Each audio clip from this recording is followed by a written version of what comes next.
নিহত হয়েছেন ইরানের সর্বোচ্চ ধর্মীয় নেতা আয়াতুল্লাহ আলী খামেনি। দেশের বিপ্লবী গার্ডস আইআরজিসির নিউজ আউটলেট ফার্স্ট নিউজ নিশ্চিত করেছে এই তথ্য। এছাড়া দ্য তাসনিম এবং ইরান ইন্টারন্যাশনালও জানিয়েছে শনিবারের বিমান হামলায় মৃত্যু হয়েছে খামেনির। জানা গেছে শনিবার সকালে চালানো হামলাতেই মারা যান তিনি। যুক্তরাষ্ট্র ইসরায়েলের যৌথ অভিযানে এছাড়াও মারা গেছেন খামেনির মেয়ে জামাই এবং নাতি। এরই মধ্যে 40 দিনের শোক ঘোষণা করেছে ইরান। ইরানের সর্বোচ্চ নেতা বেঁচে আছেন নাকি মারা গেছেন তা নিয়ে শনিবার থেকে ছিল ধোঁয়াশা।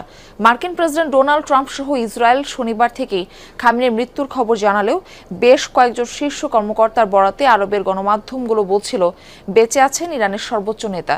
এর আগে ইরানের পররাষ্ট্রমন্ত্রী আব্বাস আরাকচি দাবি করেন খামেনির মৃত্যুর খবর সত্য নয়, নিরাপদে আছেন ইরানের প্রেসিডেন্ট, সুপ্রিম ন্যাশনাল সিকিউরিটি কাউন্সিলের সেক্রেটারি এবং পার্লামেন্টের স্পিকারও। নিহত হয়েছেন ইরানের সর্বোচ্চ ধর্মীয় নেতা আয়াতুল্লাহ আলী খামেনি। দেশের বিপ্লবী গার্ডস আইআরজিসির নিউজ আউটলেট ফার্স্ট নিউজ নিশ্চিত করেছে এই তথ্য। এছাড়া দ্য তাসনিম এবং ইরান ইন্টারন্যাশনালও জানিয়েছে শনিবারের বিমান হামলায় মৃত্যু হয়েছে খামেনির। জানা গেছে শনিবার সকালে চালানো হামলাতেই মারা যান তিনি। যুক্তরাষ্ট্র ইসরায়েলের যৌথ অভিযানে এছাড়াও মারা গেছেন খামেনির মেয়ে জামাই এবং নাতি।